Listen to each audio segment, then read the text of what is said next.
Hello,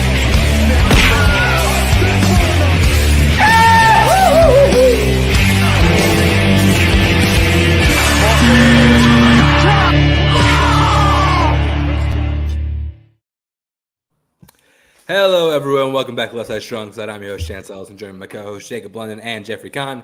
We are here. It's Monday night. Football's not entirely done, but it is. We do not have the gumption to sit through more of the Bengals being bad. So we are here a little early tonight, and we are here to talk about all the games of Week 4.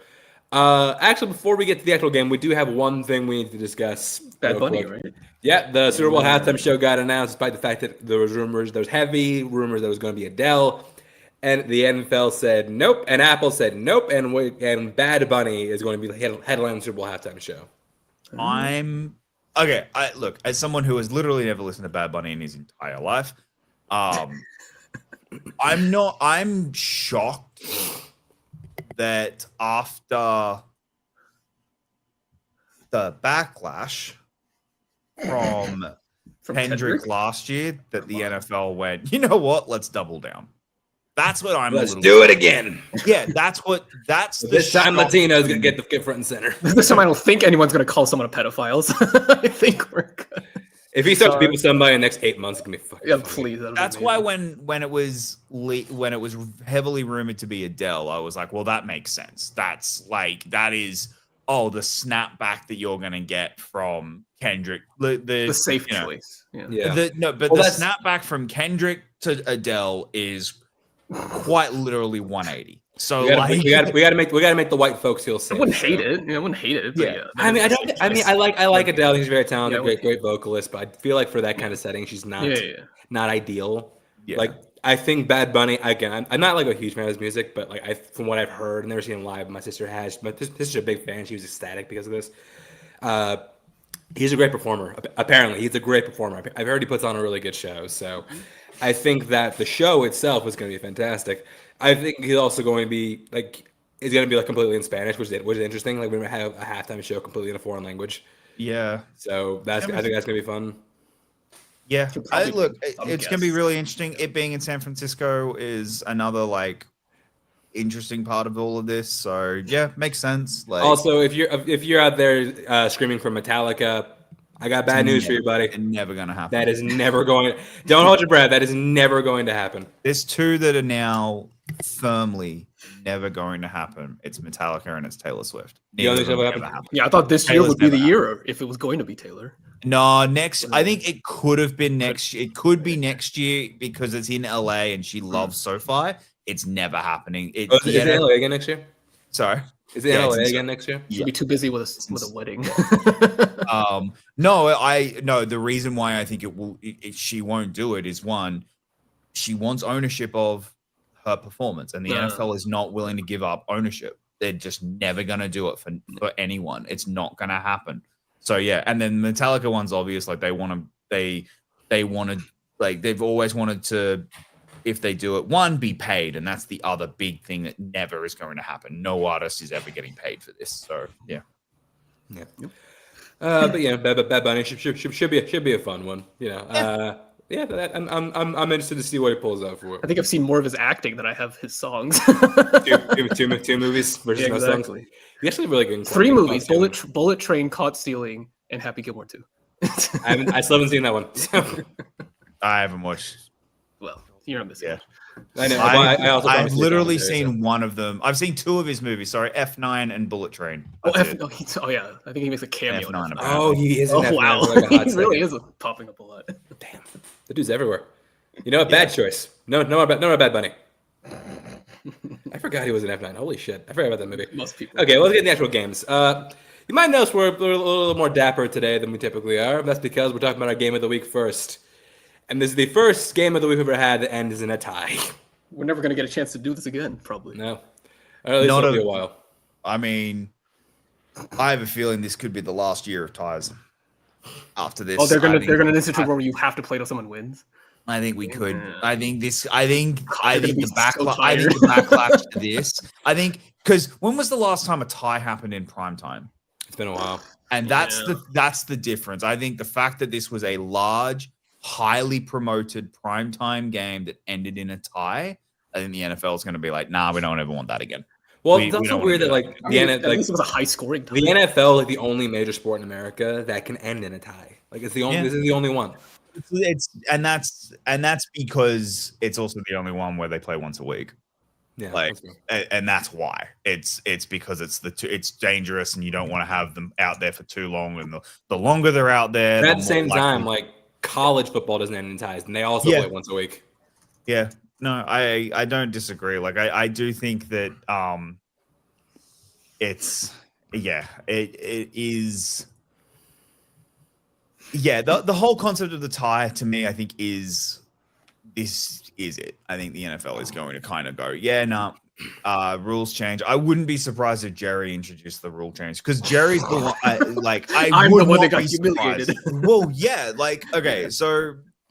Actually, the Cowboys didn't look as bad in this game as they probably should have. Well, so here's okay. I would like to talk about the Cowboys first, and then we can talk about the Packers because I don't think you can do it all in one big heap. So, from a Cowboys perspective, first, I heard a take today, and it's been swindling in my head, and I can't unhear it, and I think it's true. This is the best game of Dak's career. Yeah, the best game he's ever played. Best overall game, probably not best stats wise, but best. Not stat wise, but actually in terms of this is the best game Dak has ever played. I think it's true. I think what he was asked to do on that stage, in that moment, in that environment, without CeeDee Lamb, with that defense. Sure. That is the best I've ever seen him play, and I have to give Dak all the credit in the world for this. He was absolutely fantastic. The other side of that is Brian Schottenheimer. He has been incredible as a head coach for the Cowboys this year. Like everyone kind of, I had him as a candidate for being fired at the end of the year. No, he's probably and he's definitely not. No, sorry. Yeah. This offense is fantastic. This offense has looked extremely good for 4 weeks now. Now, obviously, the Bears game's the weird exception, but it has looked very good for 4 weeks. Would you agree on that? The offense, yes. The offense, not talking defense, which is where he specializes. Yes. So I do think we have to give him a lot of credit. I do think obviously this team is missing a special player on defense. Let's just call it. Only they had a Micah Parsons type. Right? Like a Micah Parsons type person. I don't know what you would do with that. But trade him away for 2 first-round picks. And it is definitely going to impact this team. And I'm going to get more to that when we talk about the Packers. Actually, no, I might do it now and then because when the trade happened, I said that day, I understand the trade because one, I wouldn't have spent that amount of money. I didn't understand the timing. That was the thing that I have always said, Micah not being on this team isn't the worst thing in the world. It's the timing that made it the worst thing in the world. I still think it was dumb to trade him. I am not going to give Jerry the out of not trading him. I think it was dumb, moronic, should never have happened in a million years when it happened. That being said, it is so clear and obvious this team have galvanized around Micah being traded. I think that is the thing that you can take away more than anything, to the point I have a feeling Micah wasn't as liked in the locker room as we all thought he was. So we're spending time on that podcast. I think, okay, this sounds dumb. I think the podcast had something to do with it. I think what the fuck does this rookie think he's saying had a lot to do with it. He started as a rookie. Sorry? He started as either the rookie or year 2. Yeah. It was very, very soon into his career that he did it, and it was and I do think that there is a level of, once Micah got traded, this team has galvanized around that of nope, we're not the worst. There's no cloud hanging over them now. Yeah, and I think you are seeing it, and that's why they went toe to toe with the Eagles, a team that, spoiler alert, is extremely fucking good. They just are. They are an extremely good football team. Yes, they got blown out by the Bears, who aren't, but that defense is terrible. And again, yeah, okay, they lost to the Bears. The Packers, who we think are a good team, which we're gonna talk about, they just went toe-to-toe with in one of the best defenses in football. And who was their third? I can't remember what the other game was. Giants. Yeah. And then Giants, they went toe-to-toe with overtime. 2 overtime games this year, both of them involving the Cowboys. Yeah. So the Cowboys, I am giving a huge amount of respect to for this game. I think this is what, given, we're all kind of joked, this is going to be a disaster of a game for the Cowboys. And what Dak was able to do, I'm giving a huge amount of respect for. And that's kind of where I'm at with this with the Cowboys. I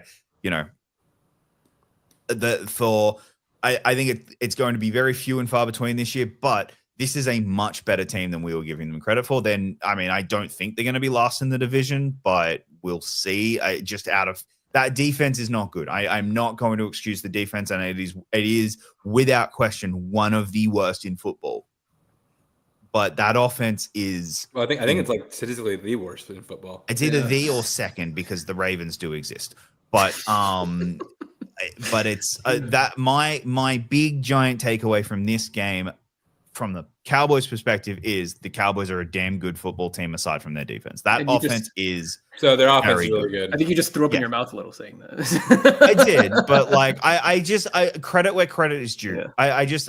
I'm gonna give them the credit because that's credit where credit is due. The offense right now is an extremely fun one to watch, even without CeeDee Lamb.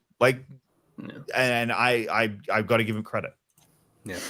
Conversely, Packers, they might have been crowned a little too early. What happened to that defense? What happened? Chance, I'm going to give you a moment to talk about how TJ Watt is better than Micah. Wow. Guess who fucking decided not to show up in the big moment again? Literally. He had one sack at the very end that I don't understand how that counts as a sack. Dak was very clearly over the line of scrimmage. Because it was no gain. It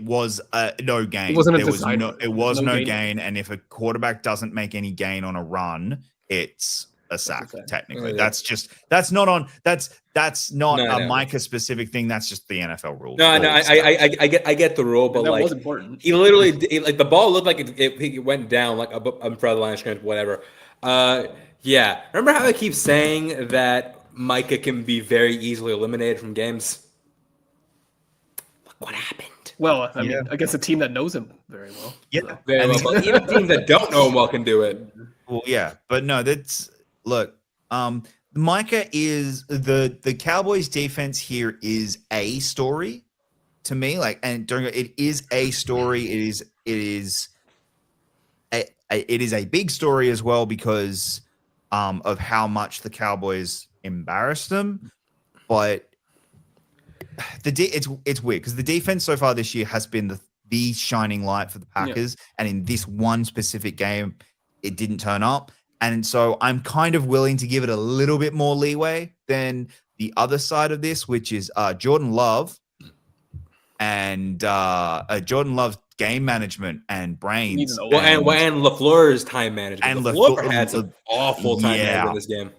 Guys, that's the bigger story because that has happened several weeks. That's not unique. That final drive in OT. We got Eberflus flashbacks. Yeah, I literally thought he was going to pull an Eberflus and they're lucky. It's pure luck.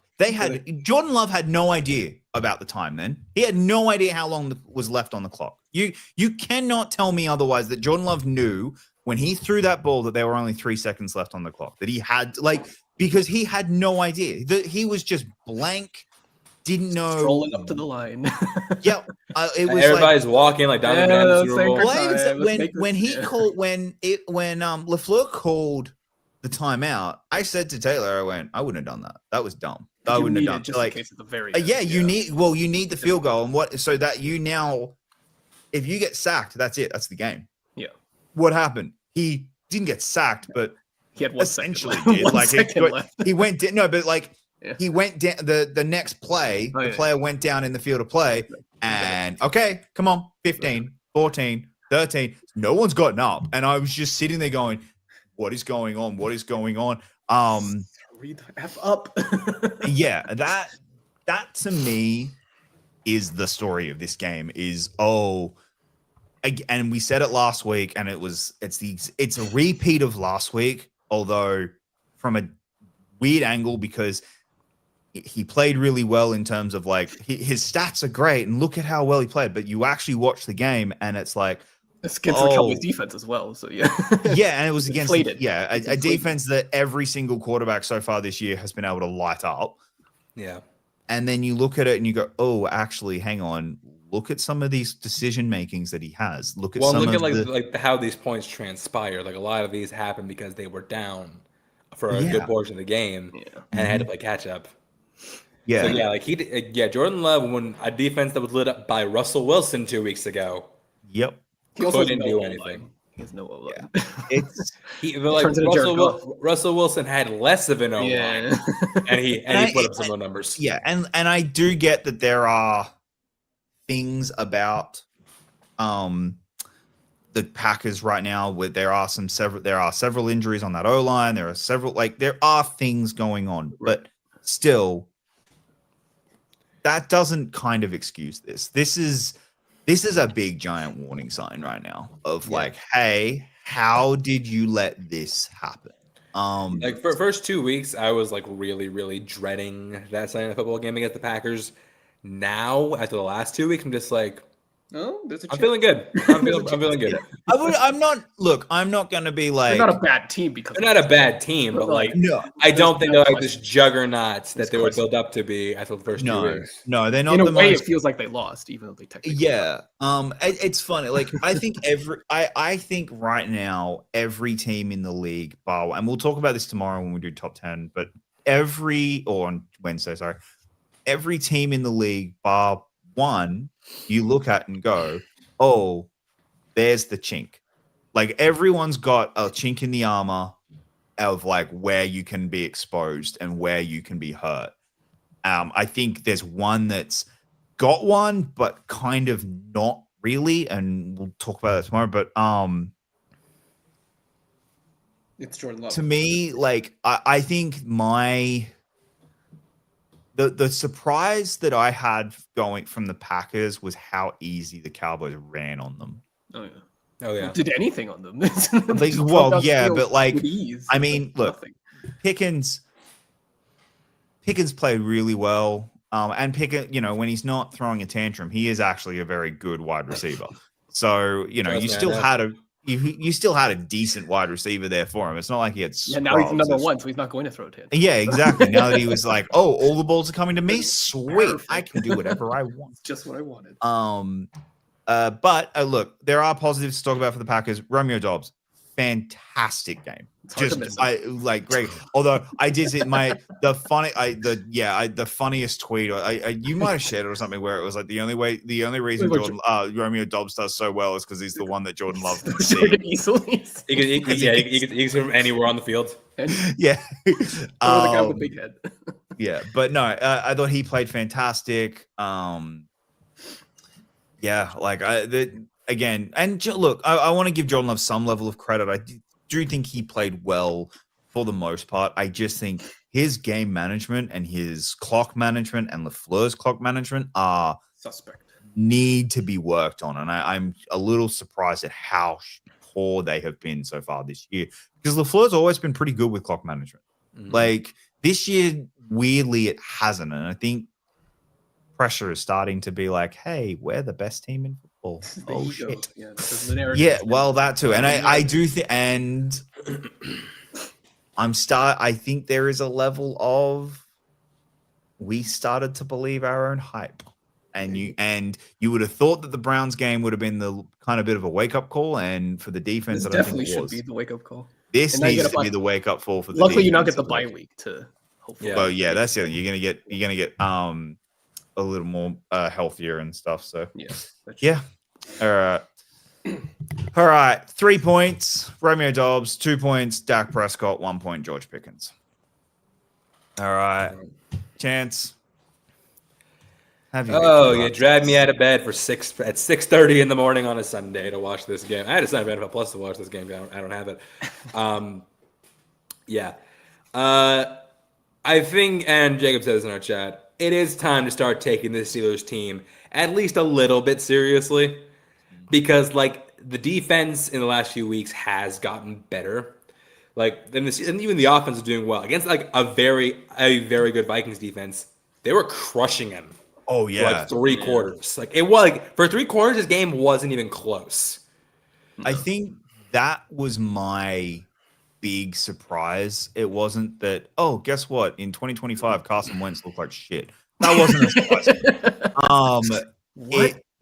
The surprise to me was in 2025, a Brian Flores defense didn't look so hot against. It really makes you put it after today and yesterday. It really makes you consider how bad the Bengals are.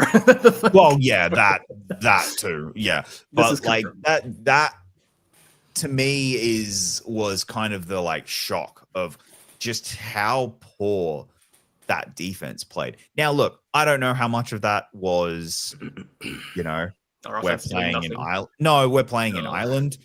So there is that level of your body just not quite adjusting right, but like the Steelers flew the exact same flight. No, and I get that. No, and I get it. And that's why it's like that. I'm looking at some people are better adjusting than others. I'm more looking at it from like a long term of like, oh, did we hype up the Vikings defense because they did it to the Bengals, who are a bad football team, or is this just a weird one-off? Like, so so there is that level. There's again, I don't know what this team's going to do at quarterback. I really don't. I don't think they have this. There's no answer. Not right now. Like unless JJ literally is going to take a bit of a step forward than he did. Man, this team really made a mistake not keeping Sam. Yeah.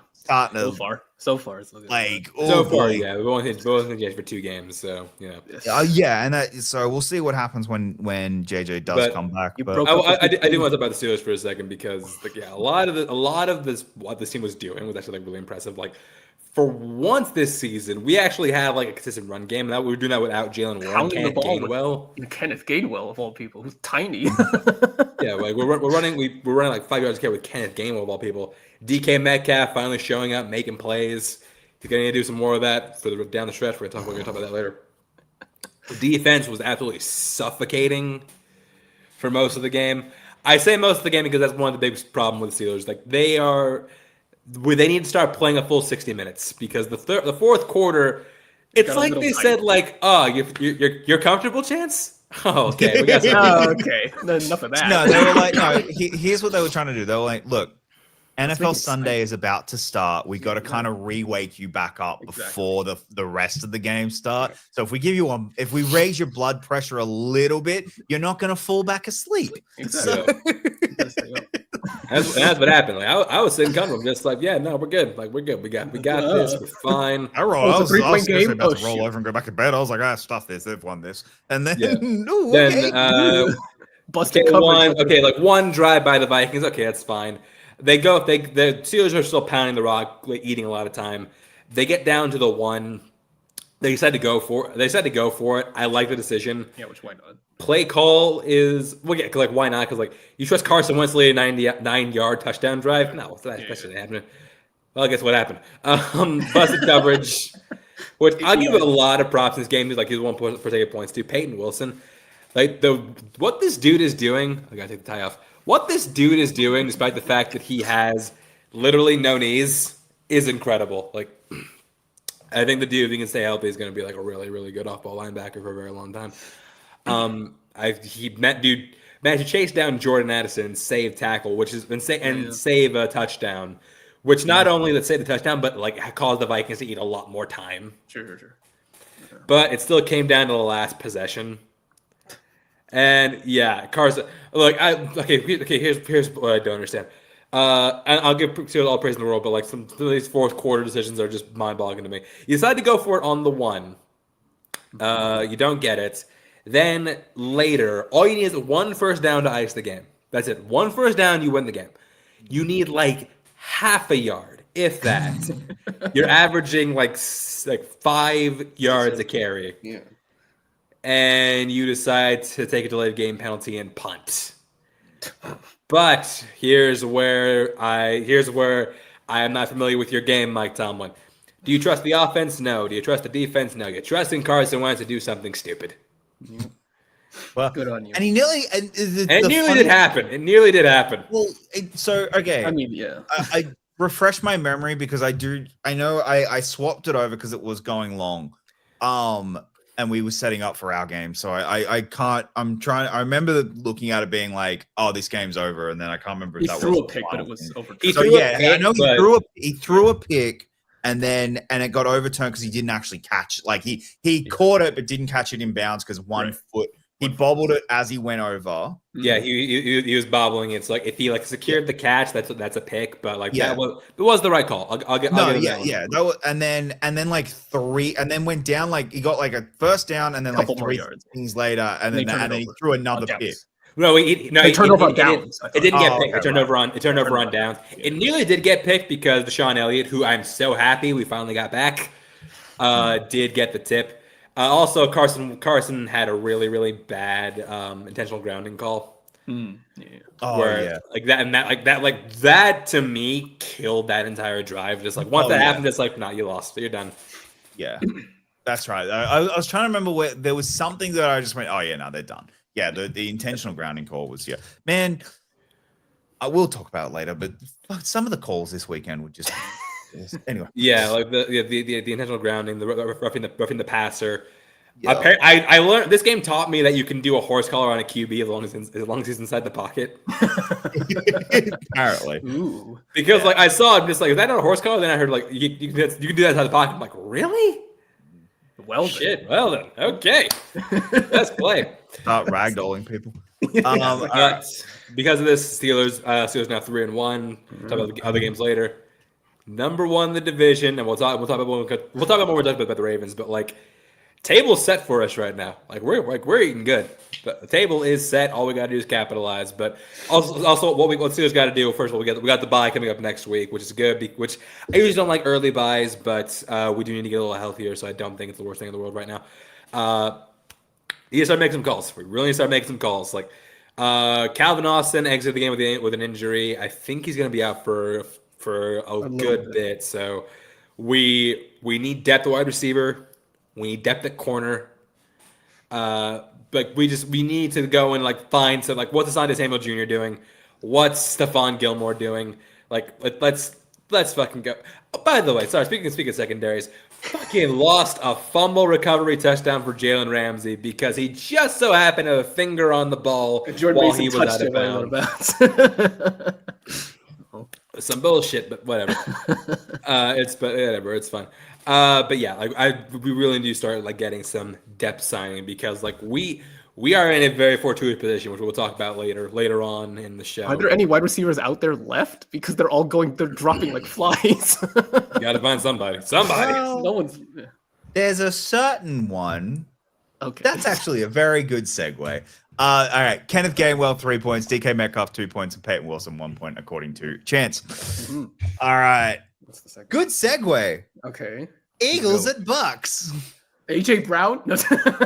So okay, this game I think itself. This is the last 4 quarters that the Eagles have played are the weirdest 4 quarters I think I've seen any team play all year. This team is just never going to be normal.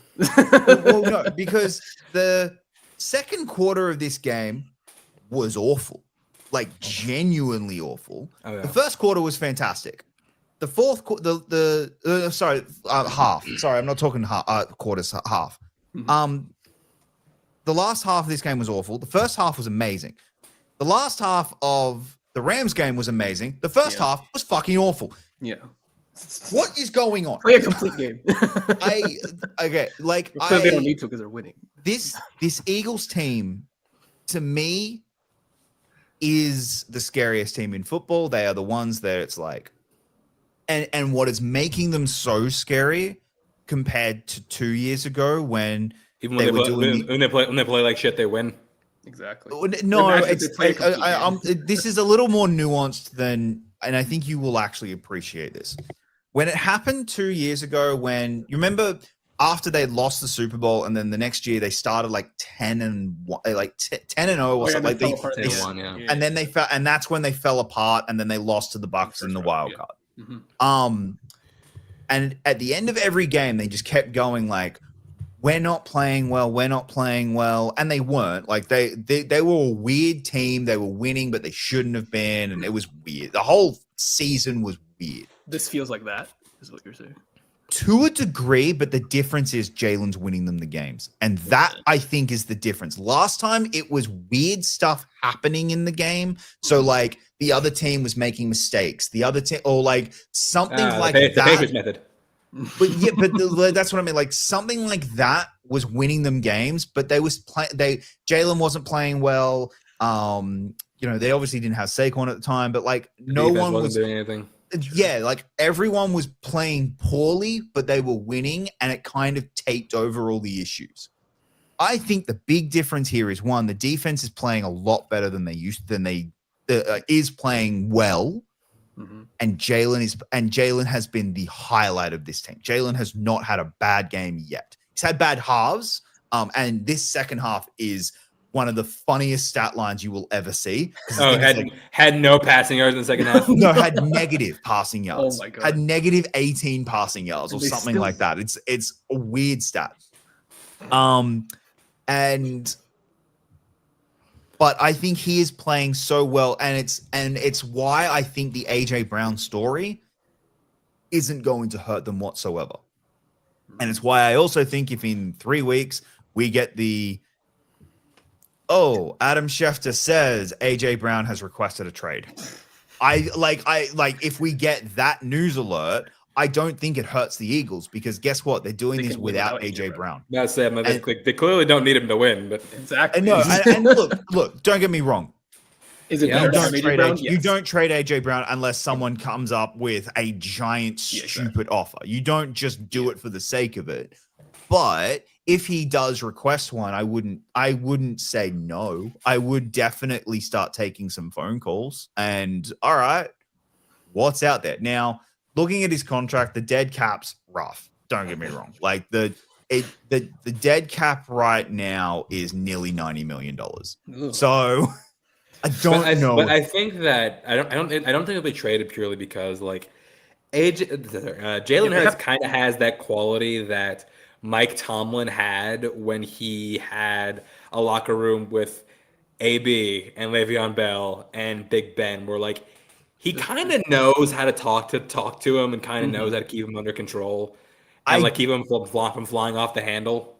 Yeah, the reason why to me I'm just getting the like nervous, not nervous because I don't care, but like the hey, something's wrong here is because he told us that after they won the Super Bowl, and he was like, I thought this would be enough, and it's not.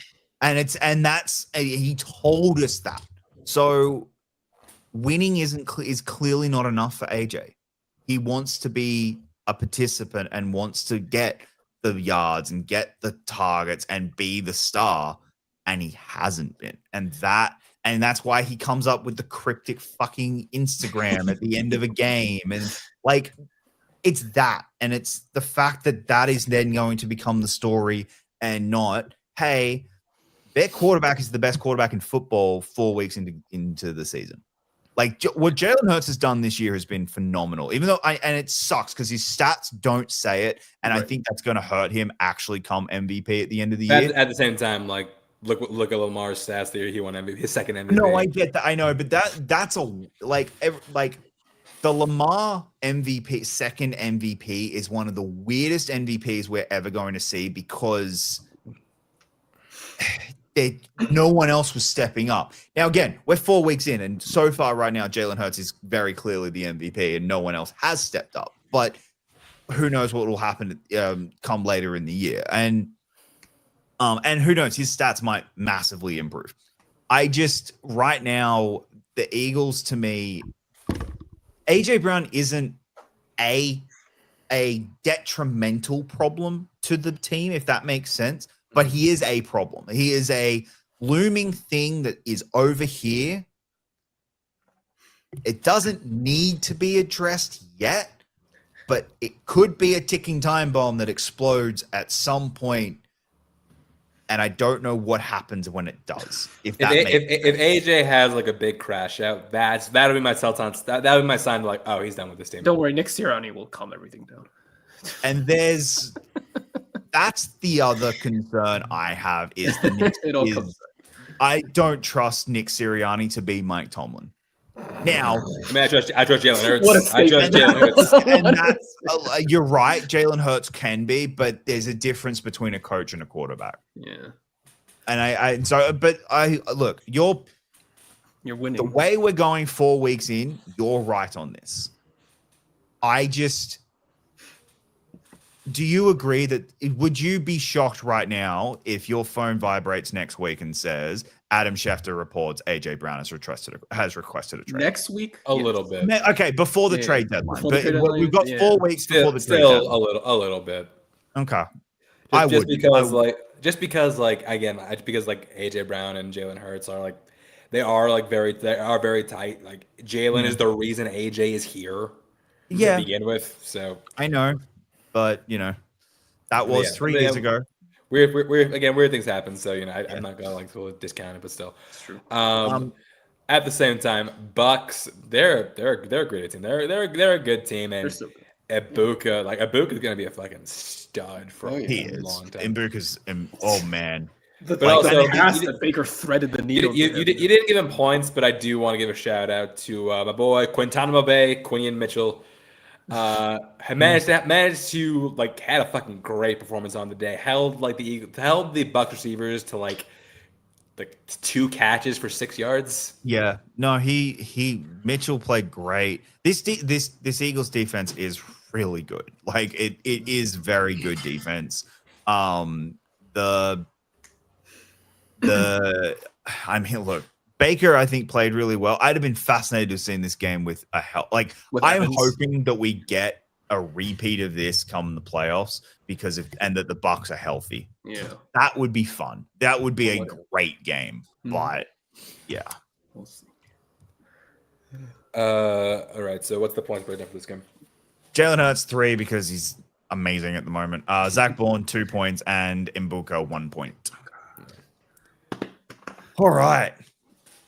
Let's rip this Band-Aid off. What's the next one? Which Band-Aid?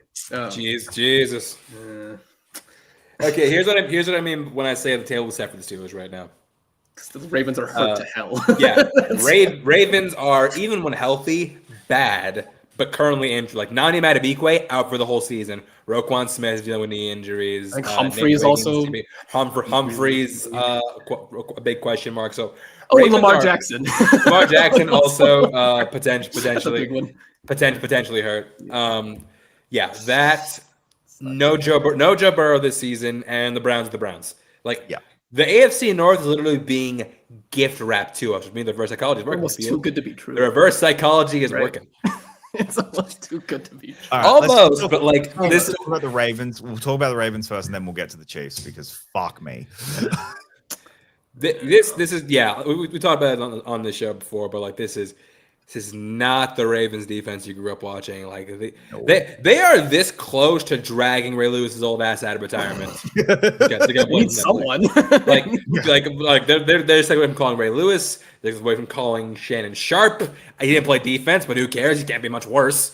They're just away from calling Terrell Suggs. See what he's doing. Calling Amazon and being like, how much do you want for Richard Sherman? They'll call Amazon for Fitzpatrick at this point. No. So there's 2 sides of the Ravens that I want to talk about because there is the Ravens. Chance, you've kind of said it. This is the story of this game. Is the Ravens. There is an element of the Chiefs, but more importantly, the Ravens. The Ravens right now, defensively, it's embarrassing. Like this defense is horrific. Like it is one of the worst, if not the worst in football. Well, you know what they've become? Like they're essentially become the Bengals again. Like where you have like this like really, really good usually good offense, but like this defense is just an absolute liability for you. Yeah, and the problem you've then got now. We'll get to the Steelers and the Ravens at some point. Okay. So the defense, you kind of covered all the defense. I'm going to be the jerk. Just this once? Okay. You think Lamar's faking Lamar, it? You're turning. There is a certain NBA player. He's turning James Harden. Yeah. Harden. He can't beat and there's a difference between how he plays when he plays the Chiefs and in the playoffs. And it's noticeable. He gets in his own head and Lamar gets tight and plays poorly. Just like his hamstring. And if he plays this week, I will never know the real story. I hope to God it wasn't him who pulled himself out. It was weird because like you looked at it, like he said, like he's injured, but he didn't go to the medical tent. No, there was no medical personnel around him. So you thought maybe the score affected. Yeah. Did he pull a Richardson? He's like, I thought he was tired. They were down 17. And they were down 17 and Cooper Rush is coming in the third quarter. And I said to Taylor, if it's the fourth, maybe you get it. Yeah. If it was like 10 minutes to go, even then I'm not 17 down. No way. Not for an elite quarter. The way they were playing, I don't know if I have much confidence. Yeah, but still, fuck. Yeah. It has to be at least the fourth quarter for you. Josh Allen was down 19 with 10 minutes to go, and he won. I get that the way they were playing is different, but still, Lamar Jackson is paid like one of the best quarterbacks in football because he is. I'm not saying he's not.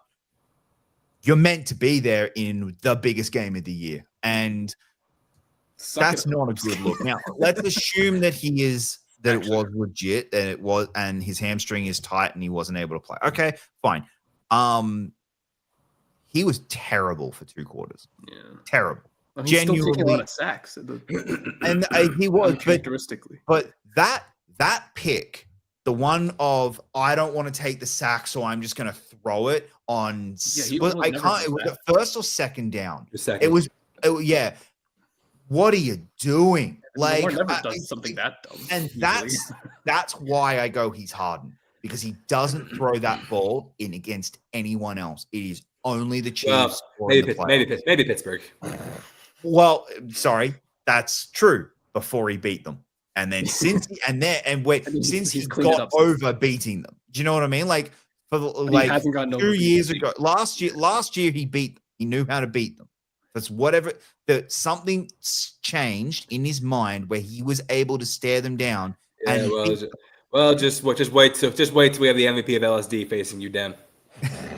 Now, all right. Well, speaking of, okay, so here's the thing: we don't know yet if Lamar is we don't know what his return schedule is. Right. If he plays this week, I think the Ravens will be fine. I still think they'll make the playoffs. I think there's a chance they could still win the division. It's really going to depend on if Lamar plays this week and next week, if he's not hurt and he is fine, and it was just I felt bad in that game. I got tight in that one game, and now I'm back to full health. They should be fine. The Steelers games then suddenly become extremely important for the Steelers, but they become extremely important for the Steelers because that's the one they control where they can try and get 2 extra games on them. Mm-hmm. If Lamar is out for these 2 weeks, it might be over. they're not with Cooper Rush, they're not beating the Texans next week. No. Not against that defense. Cooper, and CJ might actually put up 50 against. Exactly. With that defense, CJ Stroud was the good game. Maybe the CJ Stroud get right game. Exactly. Yeah, CJ Stroud might be like, hey, this is I want $230 million game. Exactly. And then the same with the Rams a week later, and then they're on their bye. So if he is, that's out, probably the most he's out. It's 3. Yeah, exactly. I can't imagine he'd be out more than 2 weeks. If he is out those 2 games, and they're 1-5, they're suddenly 1-5. Oh boy! And the Steelers, next week play the Browns. Yes. Oh, sorry. They got a bye. So you got to buy. Then the Steelers go Browns, Bengals. By the time that Lamar plays another game, assuming they win both, they'd be 5. Yeah, 5-1. They'd be 5. They'd be 5-3. 5-1. 5-3. They'd be 5-1, and the Ravens would be 1-5. That is pretty much over at that point. It's not over because of the divisional games, but at that point it flips. The divisional games become important for the Ravens. Yeah. And when it's important for the Ravens, Lamar gets tight. And that's the difference. And that's where the next 2 weeks are huge for the North. I cannot overstate just how important the next 2 weeks are for the Ravens and how important that is for this team going forward. The Ravens that defense will not get them out of trouble. And if Cooper Rush is their quarterback, they are fucked. More than fucked. But even with, they're not winning this Super Bowl. They're not making the Super Bowl this year. They can't. Not with this defense, and not with Lamar playing like this when he plays the Chiefs or the Bills in the playoffs. And that's the problem that they're gonna have. It's.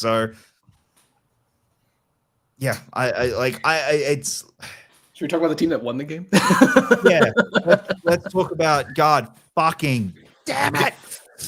Worthy immediately comes back. They beat up on 2 bad defenses. So I'm not ready to claim. But this is the Chiefs are back. But granted, they're looking like the Chiefs again, which is the concern for the rest of us. Look, the concern for me wasn't.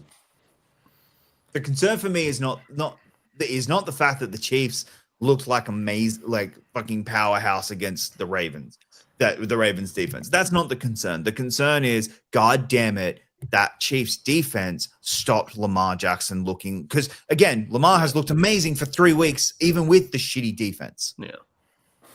Didn't in this game. And I think it's probably because he gets tight and he plays poorly against the Chiefs. But still, the more other big me, fuck, God damn it, kill me is for fuck's sake, Xavier Worthy. And again, I think he's going to get hurt. I do think he's going to get hurt, and I do think that But then they'll get Rice back, and then it's God. Yeah, then they get Rice back. Do you need? Fuck. I hate this team so much. I can't wait till Wednesday, because I actually do think, and when we talk about this game, I think the Jags test is a huge one for this defense. That Jags defense is shit. And I think that will be a fun game to watch. But my God, I hate this team. All right.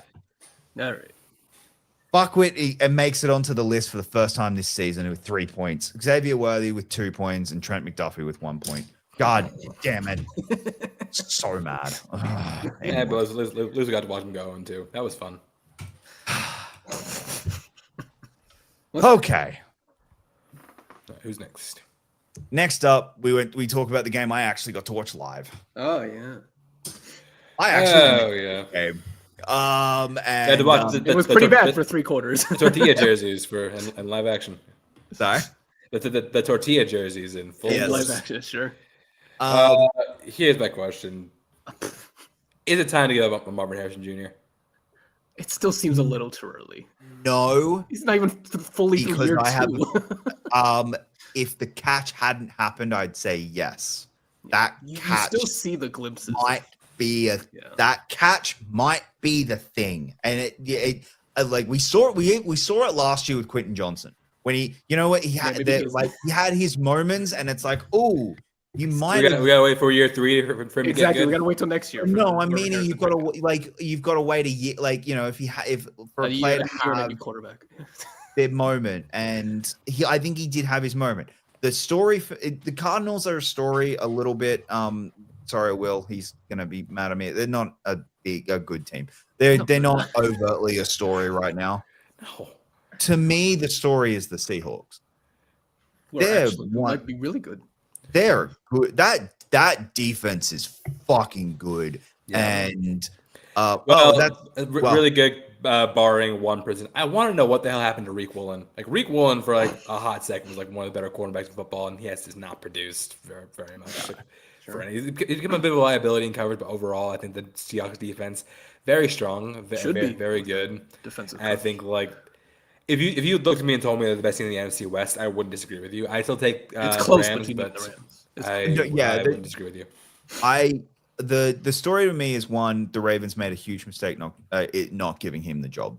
I think Mike McDonald, letting Mike McDonald walk for Harbaugh, I think is going to be one of those things that this organization just regrets for the rest of their life.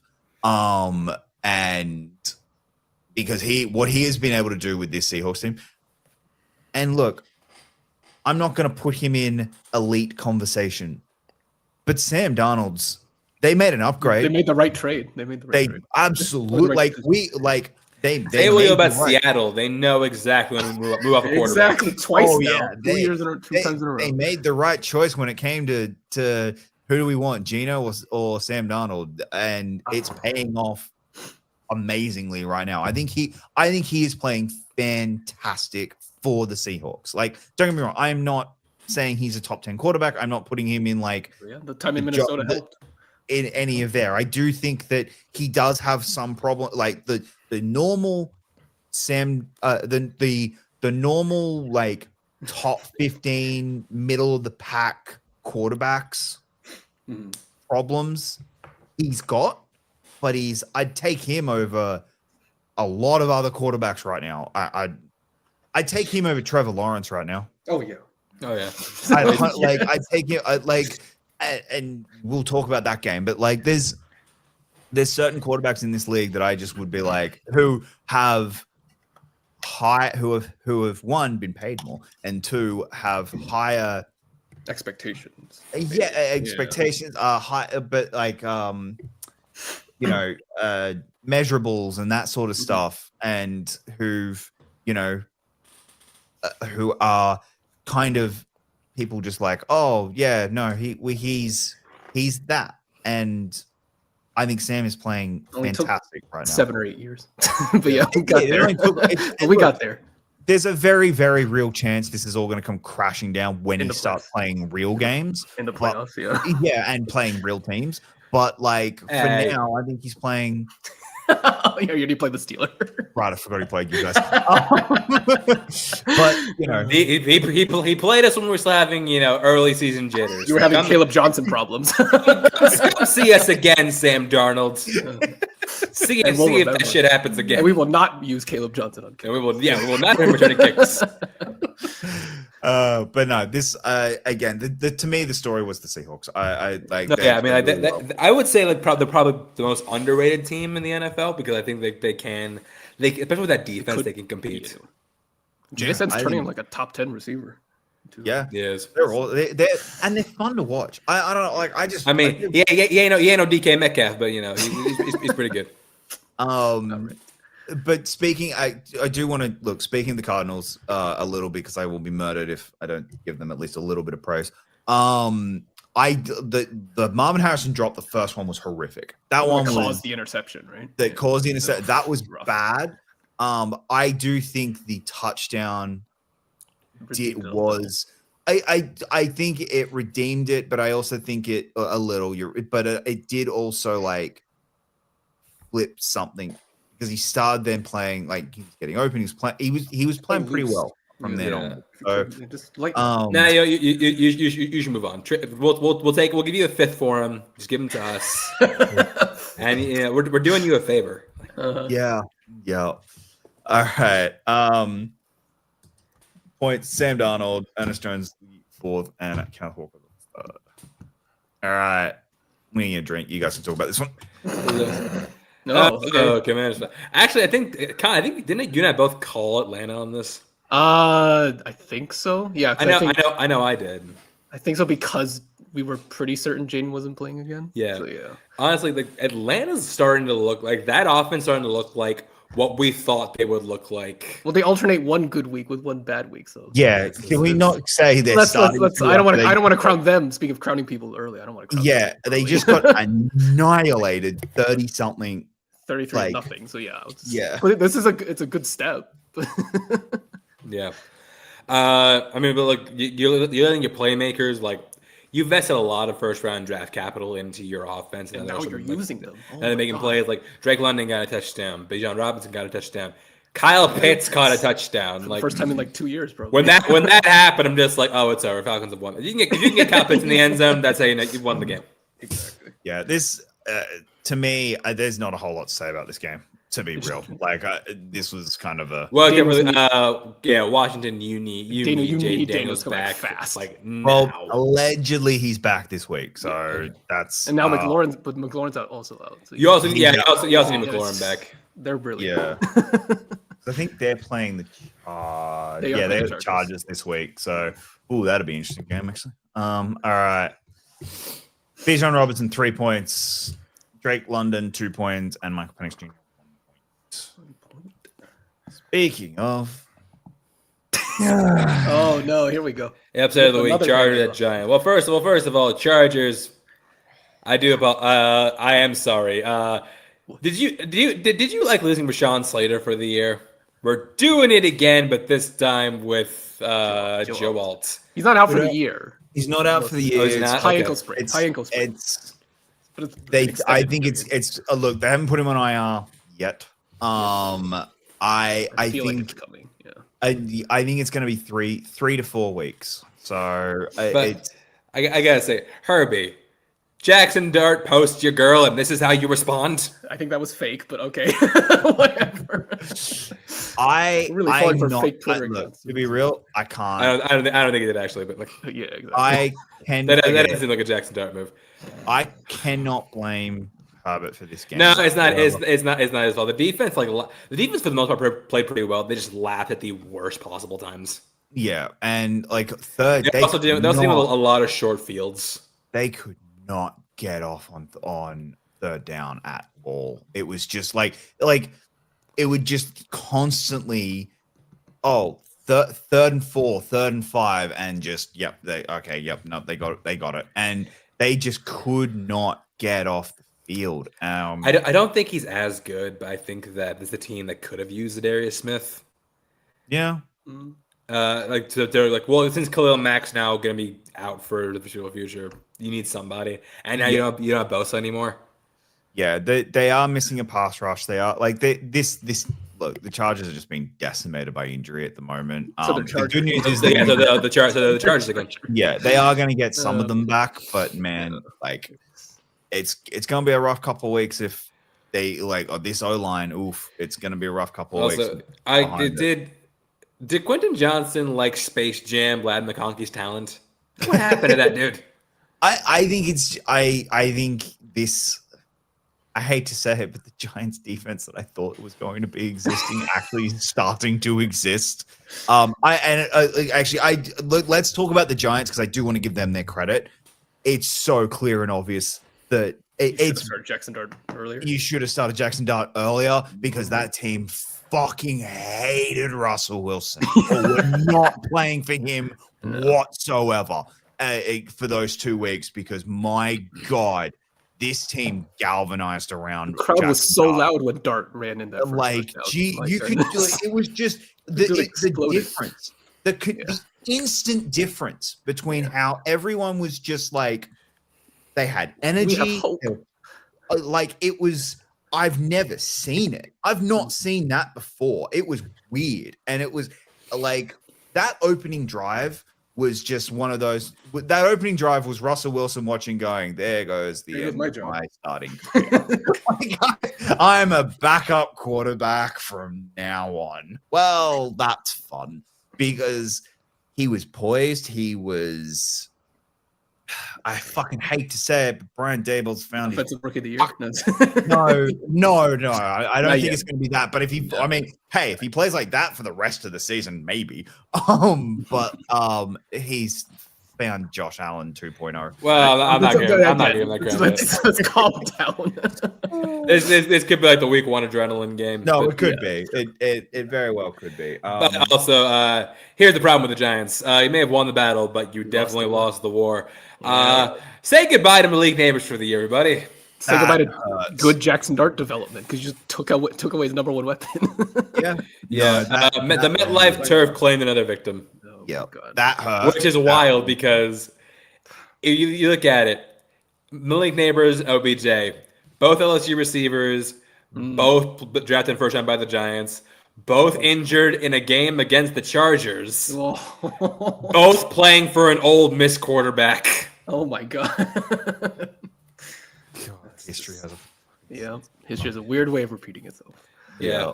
They're still getting payback for the boat picture, but still Jackson Dart 3 points, Dexter Lawrence 2 points. Okay. Cam Scatterboo. Look, Justice for Brian Burns. So here's the Spider-Man celebration. I said this to Taylor. You are a master troll. If I think Scam Gatterboot would be one of your all-time favorite players if he played for literally any other college. Imagine him on the Steelers. Oh my God.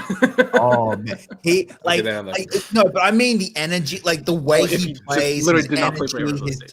Like you would love him if he didn't play for ASU. Yeah, probably right, but he made his choice, so fuck it. I'm literally spending 30 seconds on this fucking game. Look, this is the game. It's like beating up a kid with crutches. Like, sure, you could do it, but you're not gonna get any street cred for it.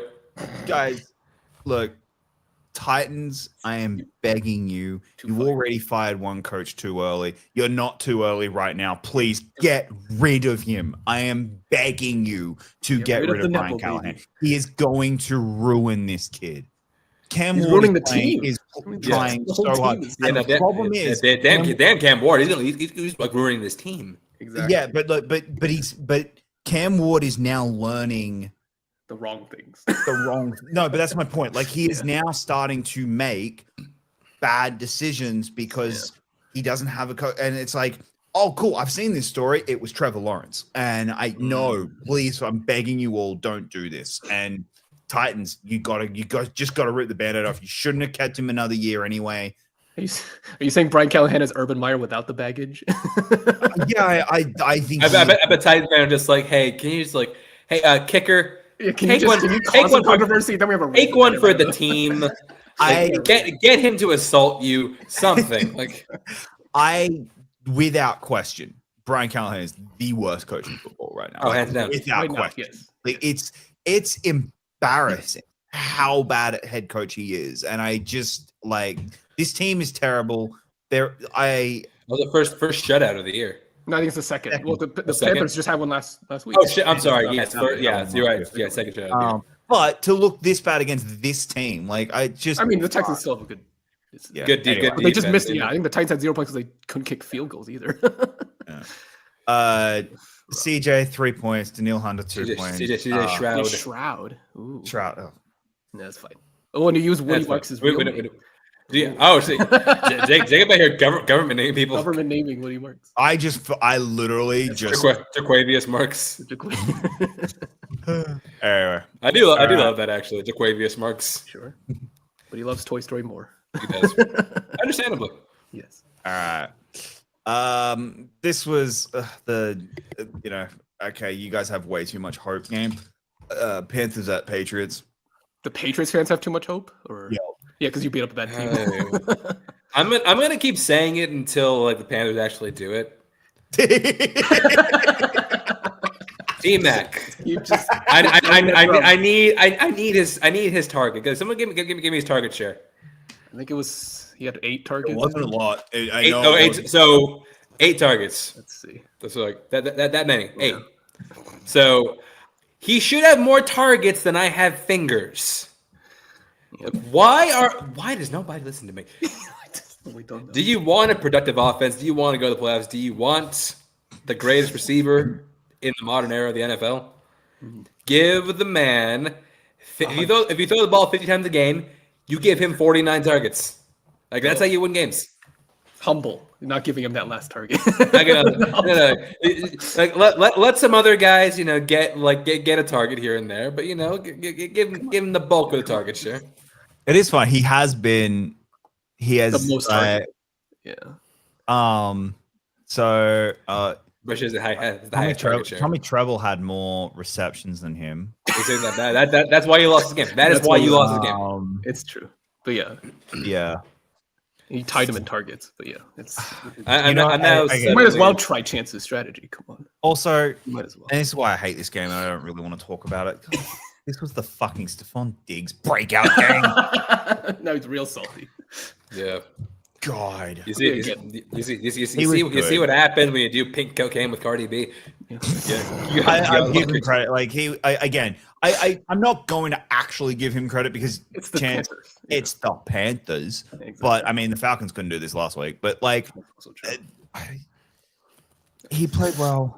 Drake May played well. Team Mac, this point share is not on you. It's okay. It's not your fault, buddy.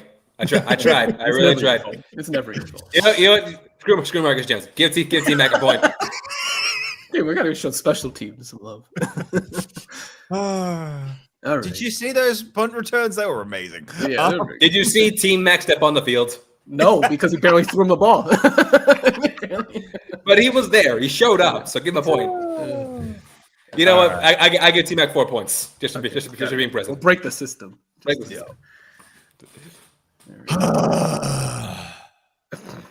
This game was way closer than we thought it was going to be.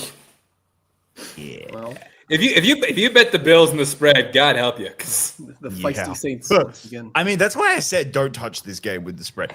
Look, we did not play well. They really didn't. Our defense is terrible. Our defense is fucking awful, and it scares the hell out of me. On paper, on paper, you look at you still won by 12 points. What's the big deal? You gave up 19 points to the Saints. But it's not it's not even that. It's that 31 isn't a real 31. Like it was like it is, but it was ugly. It was ugly, and it was like Josh threw a pick. This game was ugly. I thought last week against the Dolphins was ugly, and I was like, but that's a divisional game. It was a short week. Whatever. This game was disgusting. I fucking hated every minute of it. Bills fan. There was one point where it was like the same thing. I pull ahead and I called your phone. Yeah, you were like the Saints were up, and I was like, I fucking hated every minute of this game. It was so bad. This was your waffle game of the week. Yeah, I had this on the laptop and I was watching the Chargers game and then had Red Zone on as well.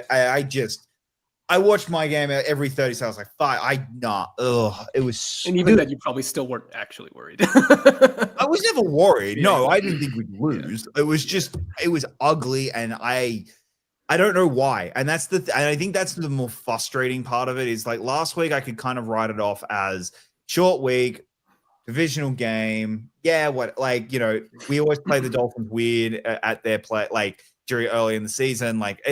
It's weird. I can kind of write that one off. Same with the Jets game. The Ravens one, it was just Josh Allen magic. It's been that of there's a lot going on with this team that is just weird and ugly, and I don't like it.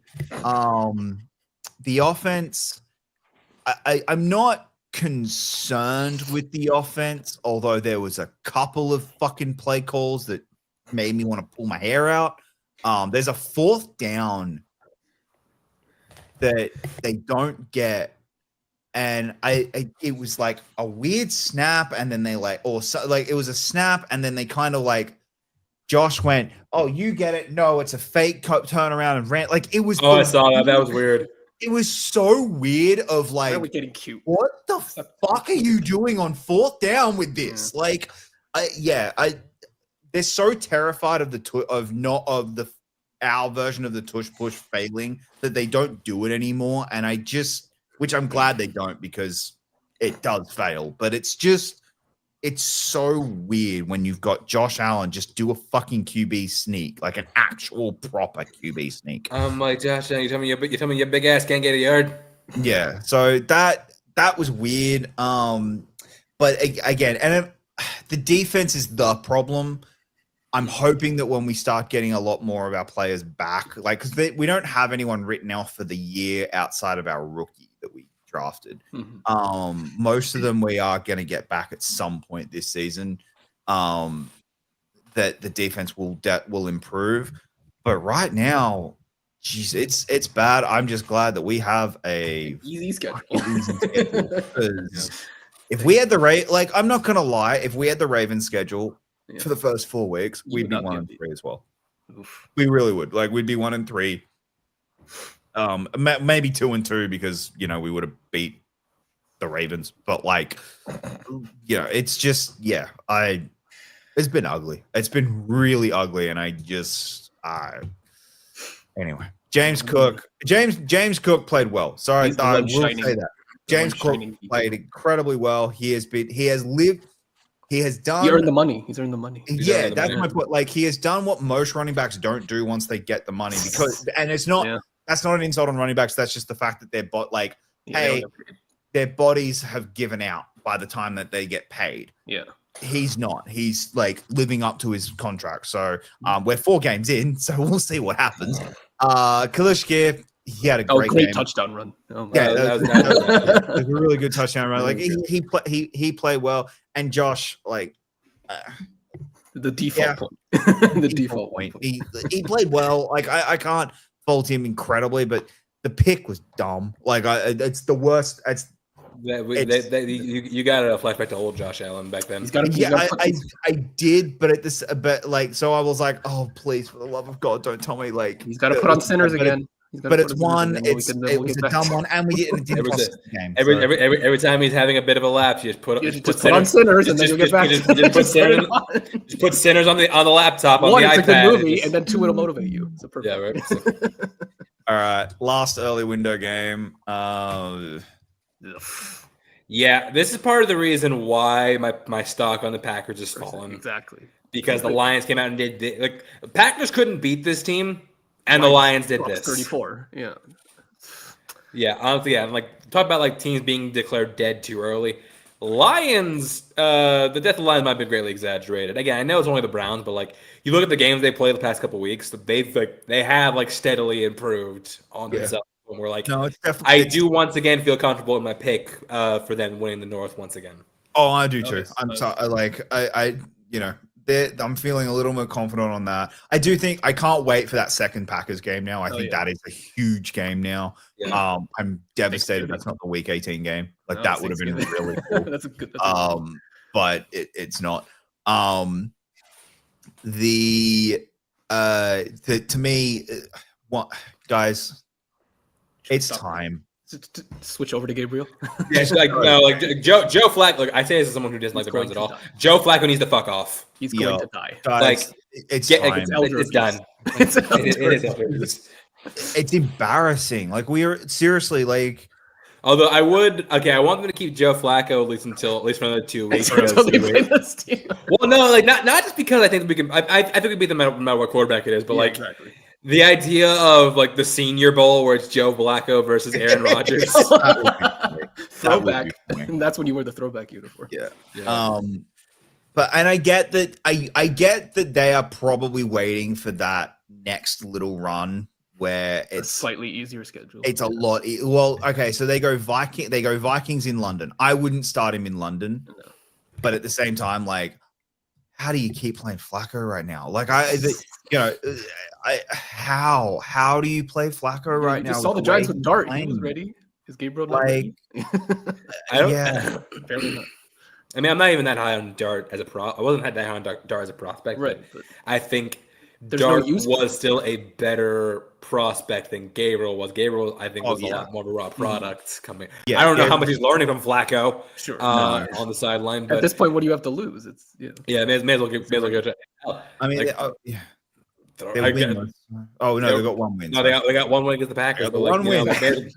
may as well try something. Although taking that flight and going against the Brian Flores defense is a bit of a tall order. So I can get why they start Flacco they again. buy after that, so yeah, for the wait till after. No, they don't. No, Oh, they don't. then go straight into the steel. They didn't take. They're offered the buy, but they don't have to take it. And then they obviously didn't. They wanted it later in the year. Right. Which part of me wishes. I mean, I like what we're doing for health, but like, give me the Ravens right now. Like, give me the Ravens right now. I can't with Aaron Rodgers. I get why you don't. Why? Yeah. I like knowing again. that, We need players. We need players to come back. So yeah. Like, but knowing you would have been offered it, and then with Aaron and knowing you didn't technically have him signed at the time, but knowing we're most likely getting Aaron Rodgers.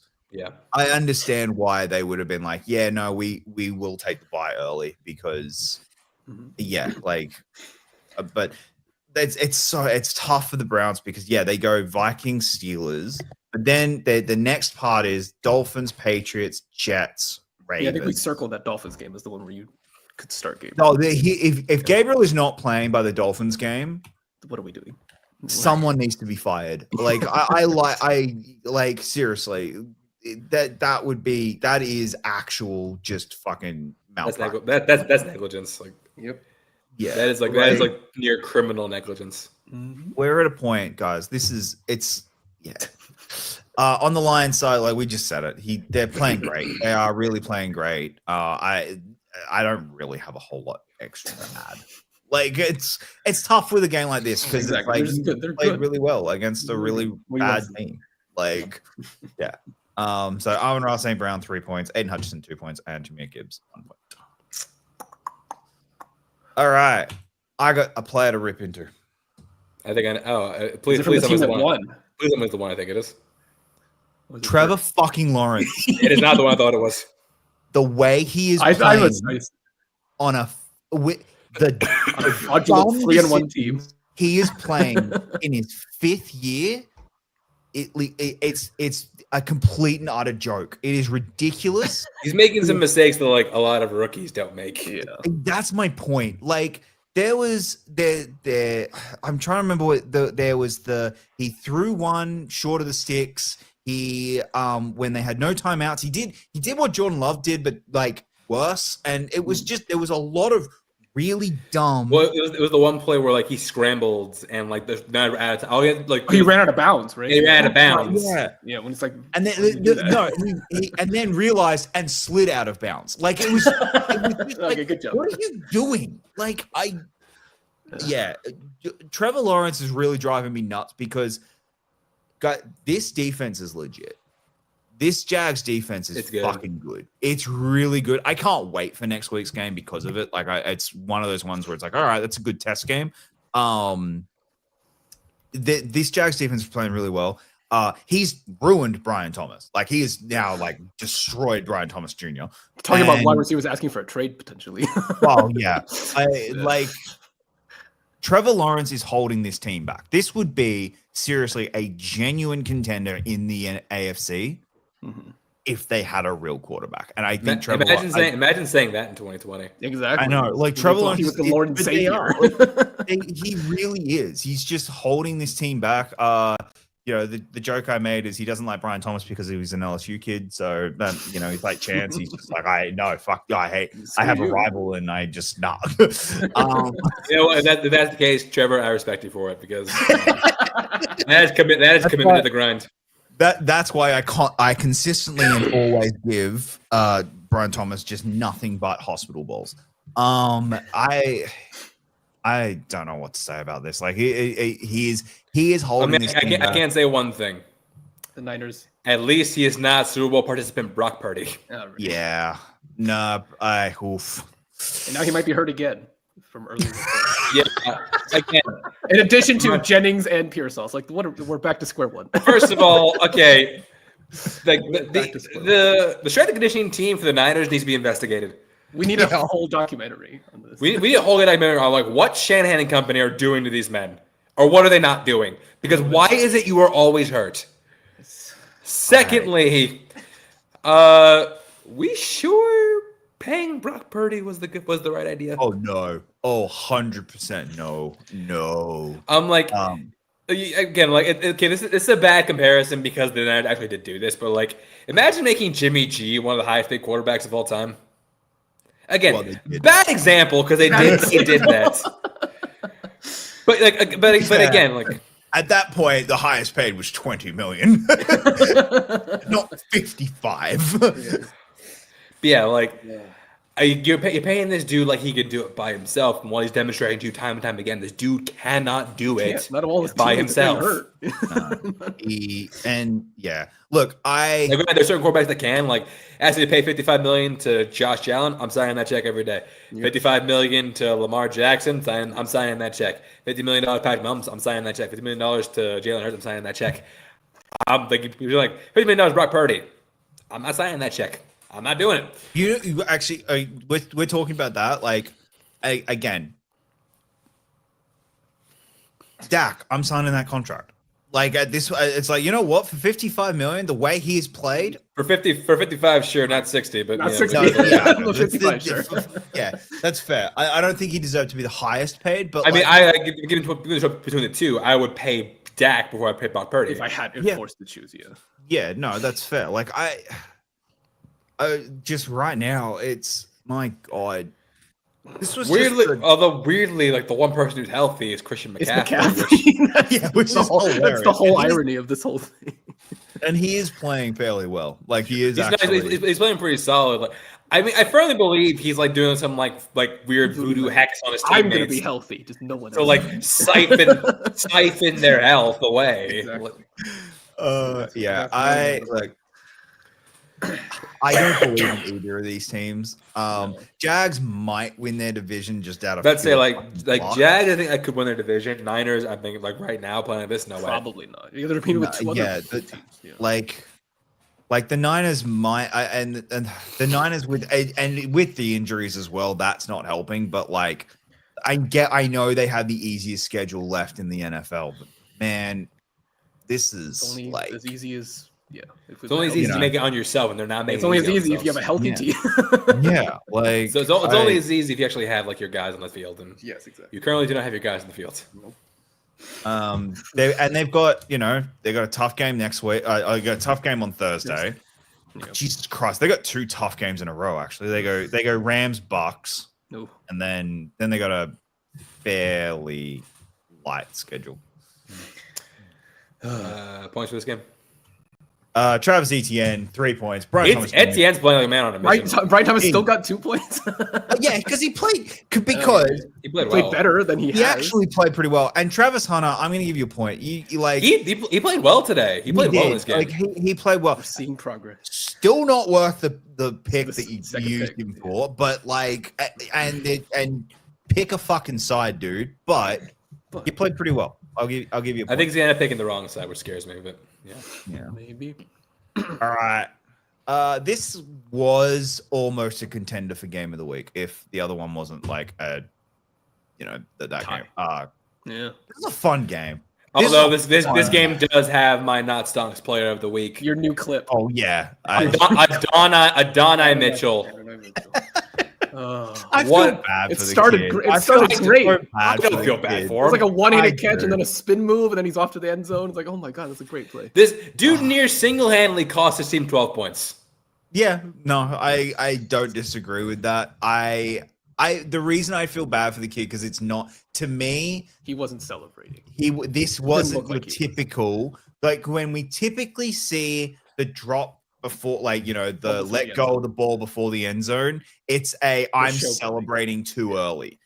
That's not what this was. He was extending, but like, it was him. Why are you switching hands with the ball when you like there's nobody near you? Like, just tuck it and finish the run. Yeah, I think he felt he was about to go out of bounds, and he was really worried he was going to go out of bounds, and that's why he tried. Like, it's a dumb mistake. I am not letting him off the hook, but I do feel a little like the way that people have been talking about this. It's like when the Jets player did it a couple of Matt Corley.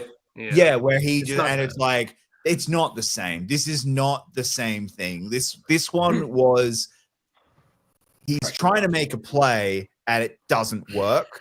But he's again, it's also like, immediately recognized it and at least tried to.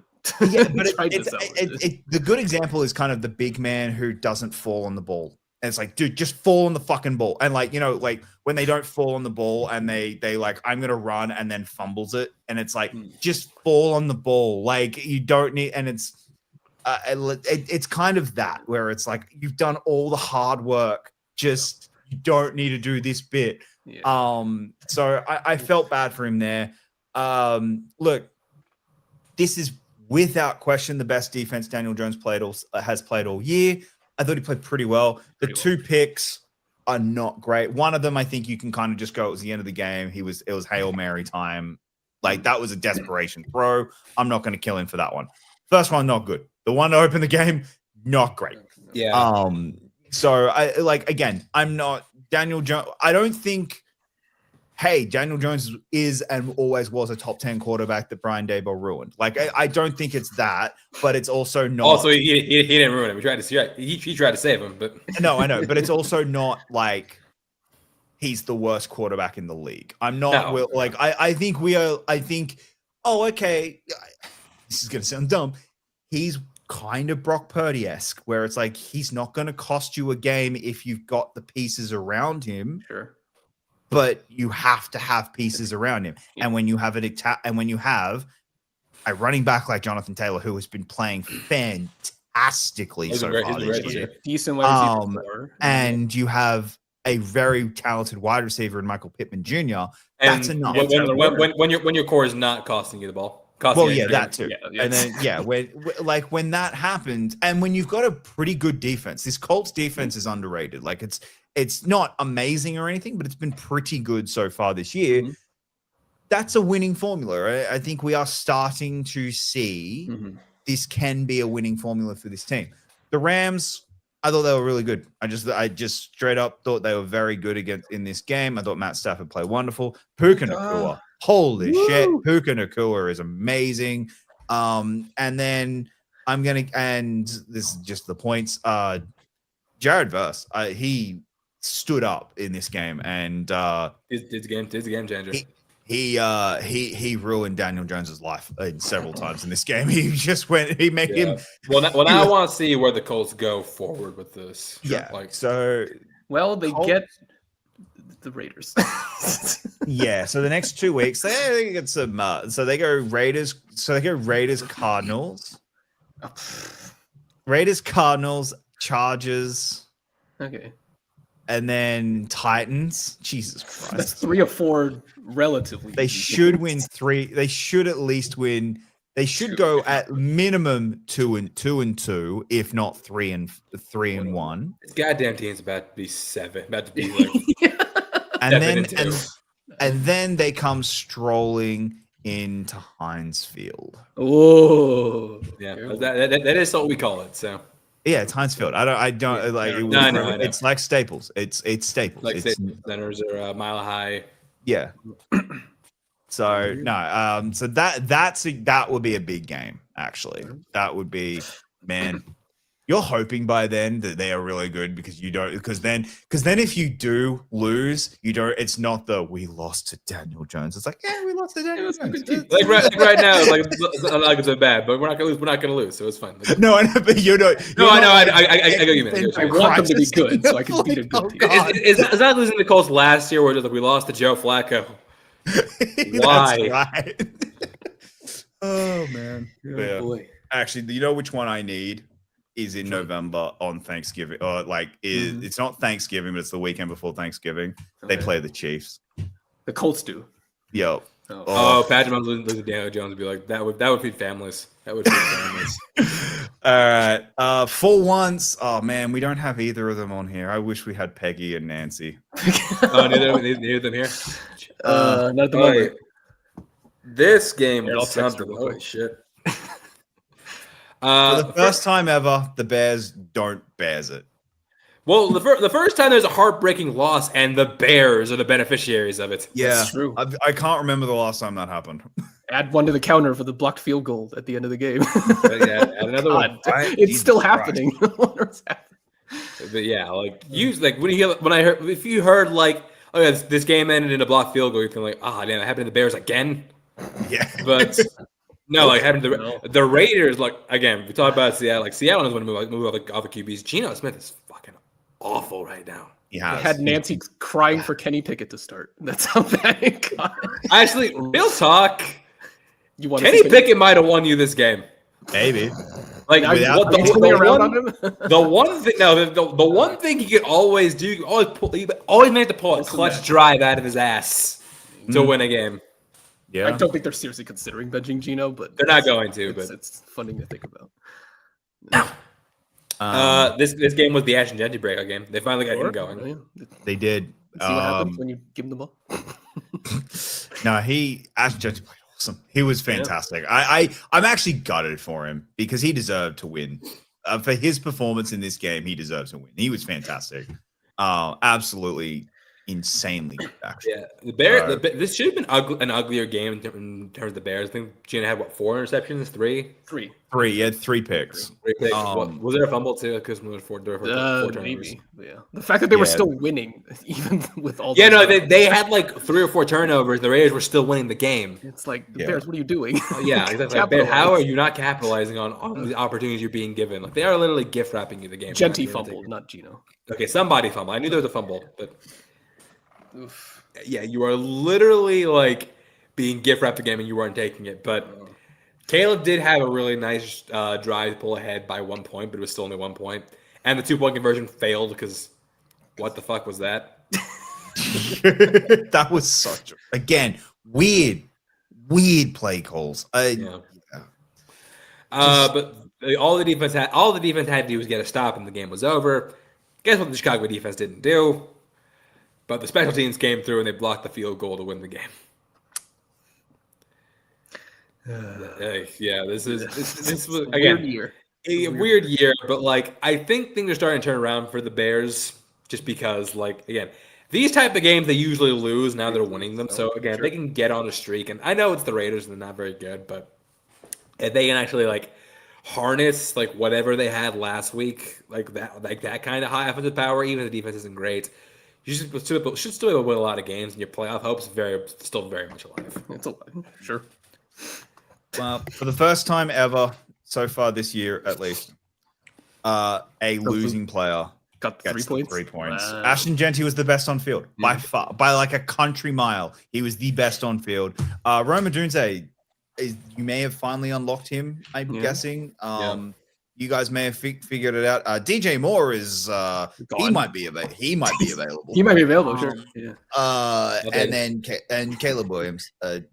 Caleb Williams. I wish you could put to Crosby for the interception. Crosby did a nice pick. Yeah, he did.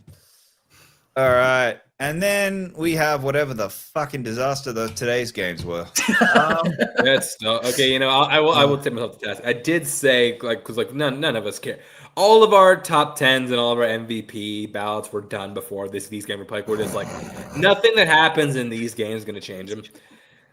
We did a conversation where I did say I could see one of these teams maybe being in the playoffs, and it was the Jets. That evaporated quickly. Boy, did that age bad fast. And I feel for Aaron Glenn as a coach. I do. I do think the dude's a good coach. He looks miserable. It's clear. Like, I mean, look, it's a little concerning how bad this defense has looked. The defense. That's they're a little concerning. They're a bad tackling unit, which is odd to me. Yeah, like that is a concern. Is okay, you're a defensive-minded head coach. Right. Why does this defense look like this defense that Salah had built? And like, it's not like one of the best ones. It's not like you don't have the talent. Like that's my thing. Like it would be weird. It would be different if you had gone like, oh, we had this, like the Jets were an offensive powerhouse, and then the offensive coach left, and they went in and got a defensive-minded head coach, and now he's got to rebuild the talent. Like I would get that. You're going from a defensive head coach to a defensive head coach, and the defense wasn't the problem with this team. And it's not that it's the problem at all. It's just not as good. It's a problem. Like you know, before he got hurt, we'll talk about the injury, but before he got hurt, Tua could do whatever the fuck he wanted on this field. Mm-hmm. Like they were going up and down the field like nobody's business. It was just like, oh yeah, cool. They flash back to their 70 points against the Broncos days. Yeah, it was just one of those like, what is going on? Why is this defense this bad? So that is a concern if I'm a Jets fan with Aaron Glenn. Is like, why I need to know why this defense is so bad. I don't understand the phrase "a Jets fan." What? They're still alive. Yeah. I would be on the offense. I mean, first of all, let me just say that we saw the debut of 2 Nike rivalry uniforms this week: the Cardinals and the Dolphins. Oh, the Dolphins really won like that looks cool, clean. Yeah. I didn't like it. Really? You didn't like them? All right. I didn't like the Dolphins one. I was like, what the fuck are they wearing? I thought they looked pretty sick. Compared to the Cardinals. Yeah, exactly. Compared to your burritos. Compared to the one that kind of looked like a burrito that was running away from you. So, to me, Fields, I thought Fields played well. I thought his run was awesome, but a lot of these play callings haven't been great, and it is very clear the OC for the Jets, I don't know his name, doesn't. I think he came from the Lions as well. Doesn't trust Fields to throw the ball, like, at all. It's clear that that's like for the bulk of the game, like it was like a lot of like they were running an offense like it was like 1965. Like it was like, you're just running the ball. And like I think it was like midway through the second quarter before he threw the ball. And it was like, what is going on? And as someone who had who needed Wilson to get literally 5 points to beat this idiot, like, yeah, I was like, can someone throw Garrett Wilson the ball, please? I'm begging you. And then he did, so thank God. But like, it was weird. Like, they didn't trust him at all. And then it's so frustrating with Fields because he clearly is an incredible athlete, and he does have a really great arm. I'm not 100. Like,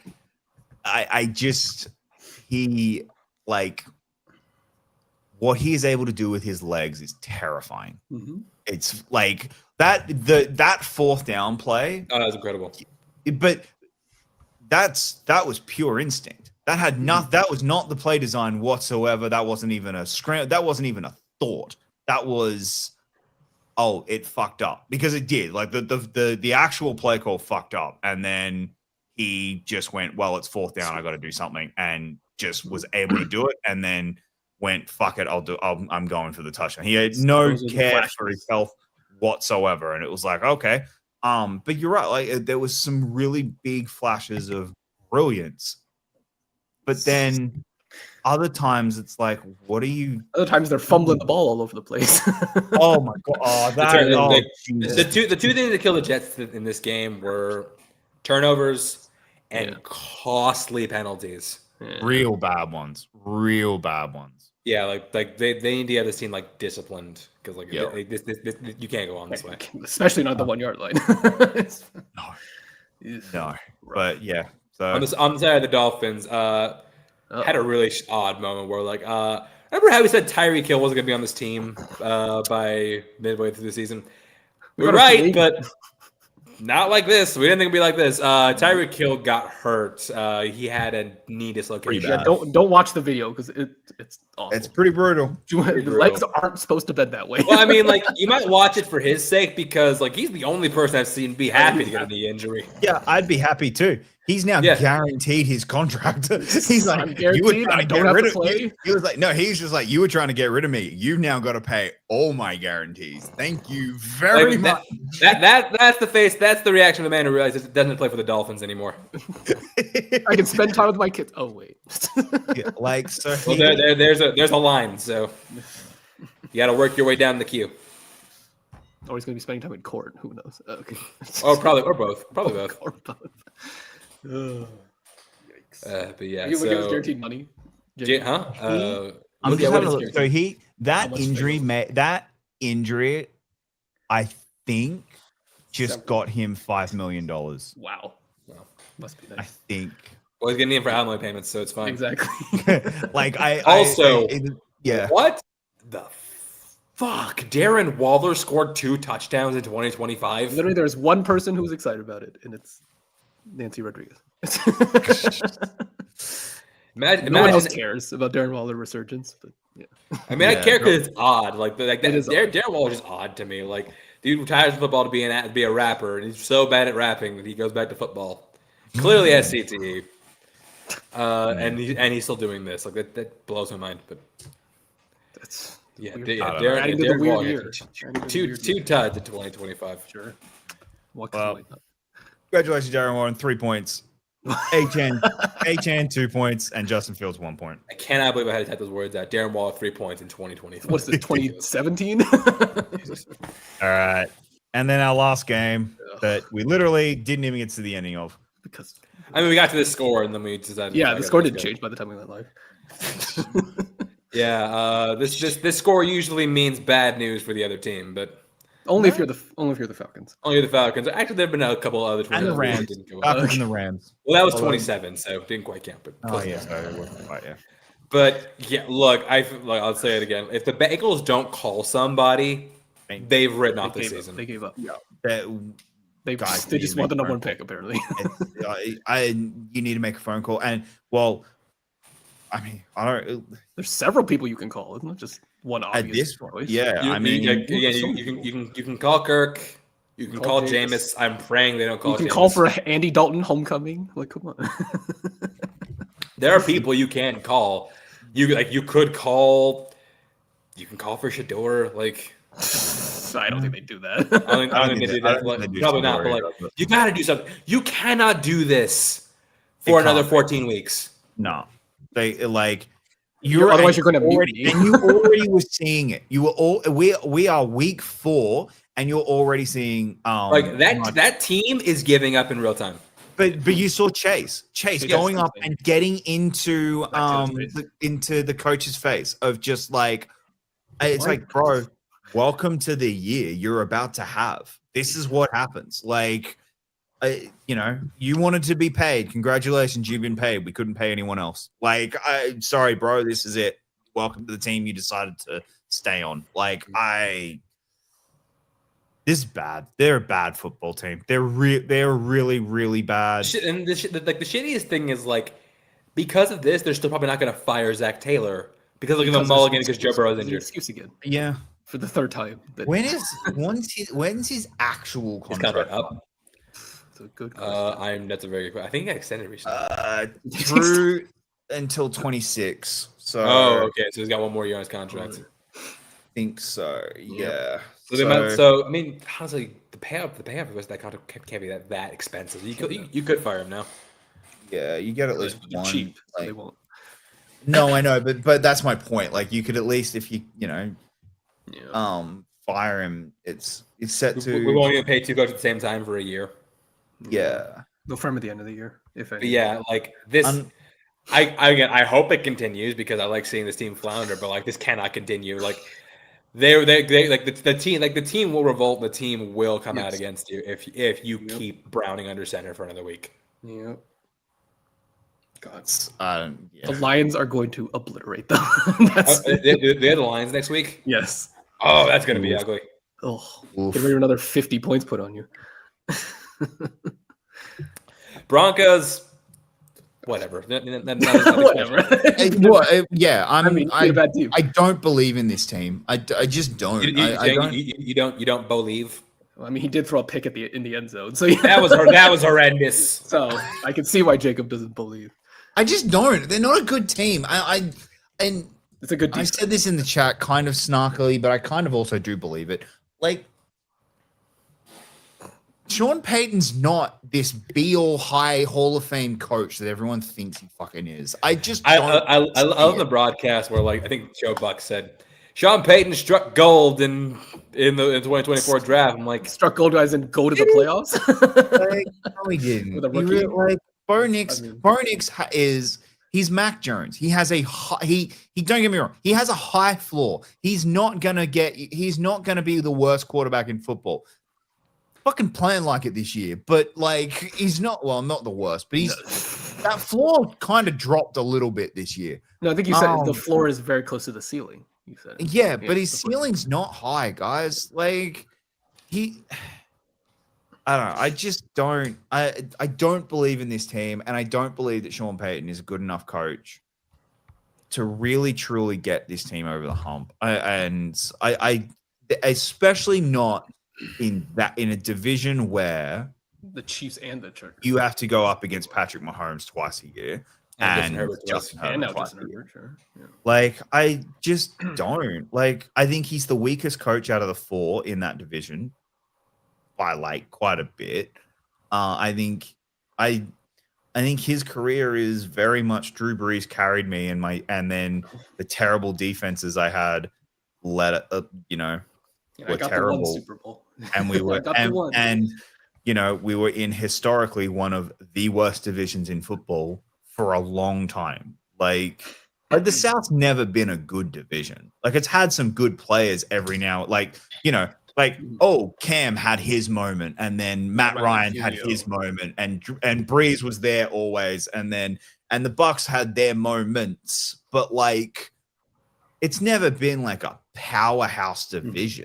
And so I just think that's got a lot to do with why they look.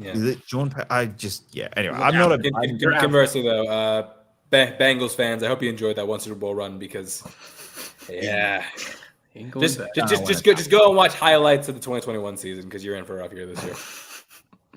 Anyway, technically, I have to give points in this one. So, Nick Bonito 3 points, Cortland Sutton 2 points, and Bo Nix 1 point.